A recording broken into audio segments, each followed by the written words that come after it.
The first light of dawn filters through Themyscira's stone halls, painting Diana's chamber in gold. Sleep had offered little refuge, the weight of the night's chaos pressing on her shoulders. Now, in the quiet aftermath, she steels herself.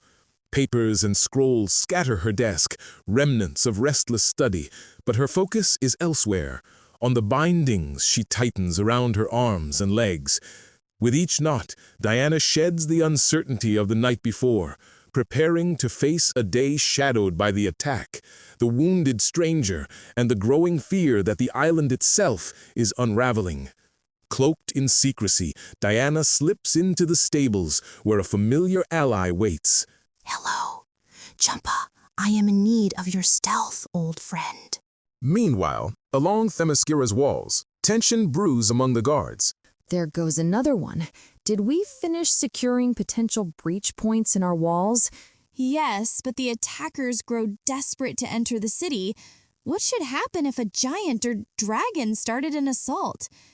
And what if that outsider?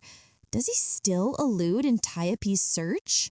Yes, he must be a clever one. Perhaps we should act. Show our people the city guard is as brave as those from Temple Eris, and finally avenge our captain. Down by the shore, the wounded outsider wades into the sea. His voice trembles as he steadies himself. "You slippery little. If only I had flippers and scales, then you'd be sorry." Clutching a makeshift spear with his one good arm. "Easy, easy. There you are." His balance gives way, and the spear slips as he crashes back into the surf, swallowed by the waves. "Fine. You didn't look all that tasty anyway." There's no mistaking the sensation. Someone is watching him. His voice rises, sharp with defiance. Water trickles down his face as he pauses, eyes scanning the tree line. "Hey, I know you're there. Please, come out. You must be the one who bandaged me up and left me clothes, and I thank you. But can you please tell me how I got here? I'm trapped in this alcove and too injured to climb up the cliffs. Please, I don't know what to do. If you don't help me..." The man sat quietly at the water's edge, shoulders slumped, his reflection rippling across the tide. His bandaged arm rested limply in his lap, exhaustion carved into every movement. Behind him, a presence stirred. Diana emerged from the shadows of the cliffside, her cloak falling around her like a mantle of resolve. She stood tall, silent, her expression unreadable, part judgment, part compassion. Sensing her arrival, the man turned slowly, eyes widening as he looked up at the Amazon before him. "Oh, wow. Hello? Thanks for coming out. My name's Steve. Steve Trevor, I think. I seem to be having trouble remembering things lately. Anything, really. What's your name? Would you like to sit by the fire so we can talk? What I hope will eventually be a fire, anyway. Or if you're hungry, I have some various seeds. It's all I have to offer for food. The fish are way too quick." "Well, you made that look a little easier." "Ha, thanks. It'll be nice to have fish for once, instead of eating plants and hoping I don't poison myself. Everything around here looks so unfamiliar." "Whoa, be careful with that. It's fragile. It's a boat I'm building to get out of here." "A boat? That is what you call this?" "What? It really is a boat. I know it doesn't look like much, but hey, did you just understand me? Do you know English?" I have learned some. There are old books and charts. Your language is not difficult. "You do know English. Great. Can you tell me, is there a city nearby? Or a town? Someplace I could find help?" "Whoa. Okay, no city then. Could you just tell me how I got here? I can't remember anything, even where I came from. Guess I must have bumped my head pretty hard at some point." Outsiders cannot remember their past while on Themyscira, and they will forget all they see here when they leave. So it is true. Themyscira? Outsiders? I've never heard... Is there a way for me to go back home? I just want to get out of here. Please, I need to get off this island. There are things running around the edge of that forest that I'm certain want to make dinner out of me. The mountains over that ledge seem to move every time I look away, and I'm pretty sure something tries to pull me into the water whenever I fall asleep. I'd think you'd want to escape this place too. Mermaids. Foul creatures. This alcove is protected from darkness and the island's movements, but those scaly monsters are horrid in a different way. Mermaids? That's a joke, right? I will help you build your boat. It is necessary for you to leave this island quickly. I will return tomorrow. You will? Thank you, Miss. My name is Diana.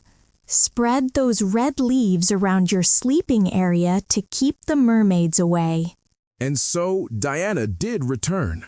She knew their efforts must be swift. Every moment delayed brought the vengeful Amazons closer, their search growing ever more desperate. The old tales stirred in her mind, whispering warnings of outsiders and the dangers they brought. She questioned if aiding him was truly the right path. Yet this man, this outsider, was no invader. He was innocent, a pawn unknowingly caught in Antiope's schemes. Diana could not turn away. She felt a deep responsibility for him, for it was through her own bloodline that his fate had been sealed, drawing him unwillingly into Themyscira's turmoil. As they worked, Steve filled the silence with fragments of memories. The island would not allow him to remember his life in full, but perhaps some things, those tied to the soul, could never truly be erased. Diana lingered on his words when he spoke of his mother's kindness, her face etched in memory, and the scent of pine carried on his father's clothes. There was happiness in his voice when he recalled the wonder of boyhood, the way his heart soared watching birds carve paths across the sky. I wanted to let the wind carry me to whatever adventures lay on the other side of the world. The skies and the freedom they provide. Who wouldn't want such a thing? Diana said nothing, yet his words stirred something deep within her, reminding her of the very freedom she longed for and the cost of reaching for it. Look, Diana, you can't possibly find my chattering interesting. Can't you tell me something about yourself? Or should I start talking about my expertise at fishing? You are terrible at catching fish. Says you.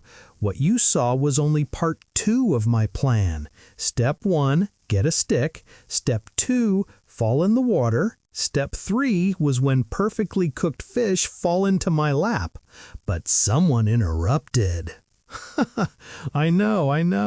I would have starved or been mermaid food if you hadn't come along. You know, despite everything, this is all rather exciting. Adventuring on some forbidden island, saved by a native warrior princess? How did you know I was the princess?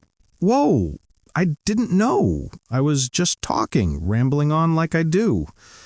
Diana, I'm sorry if I said something wrong.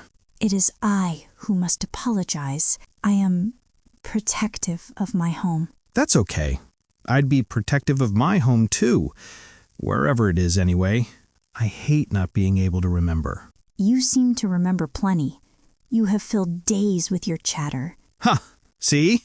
I knew I was annoying you. Well, sorry, miss. The only way to stop me is to talk yourself.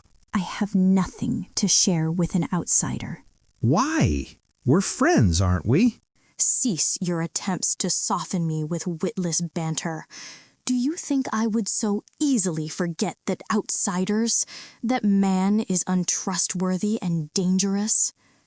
I promised my mentor your safety, and so I will obey. But do not mistake my help for friendship. Now, let us complete our task in silence. Diana, I don't know anything about this outsider business, but I'm a danger to no one, especially you. Please, what can I do to prove I'm your friend? The boat is almost finished, and you should leave tomorrow. Be ready at dawn. Diana, Diana turned away, her figure resolute against the glow of the cave's mouth. Steve's hand lingered in the air, but she did not look back. Diana sat by the fountain, the moonlight spilling silver across the courtyard. The water's steady trickle echoed like a heartbeat in the silence. She leaned forward, staring into the pool's depths, and for a moment she saw not just her reflection, but a shadow of herself staring back. Her fingers brushed the water's surface, ripples distorting the image until it fractured into something unrecognizable. A voice rose from within, not spoken, but felt, a reminder of the weight she carried, of choices pressing down on her shoulders like chains. But the quiet did not last. From beyond the garden walls, shouts tore through the night. Quickly, close the gates! They're really attacking this time! Why were the gates opened? Let me help. Please, Your Highness, this is no place for a princess. The island creatures grow fierce. We were successful this time, but I do not think we are prepared for attacks of higher magnitude. If only Captain Alcipe were still here. We need someone to strengthen and lead us. Damn the outsider to Tartarus for what he has done. But revenge is now ours. We opened the gates because the man has been captured and... Captured? No. They found him wandering the forest, searching for someone. More of his kind, perhaps? Bind his wrists. Make sure he cannot escape. Why is this happening? Perhaps the gods truly do not approve of Hippolyta as queen. You shall pay, outsider, for what you have done to our captain.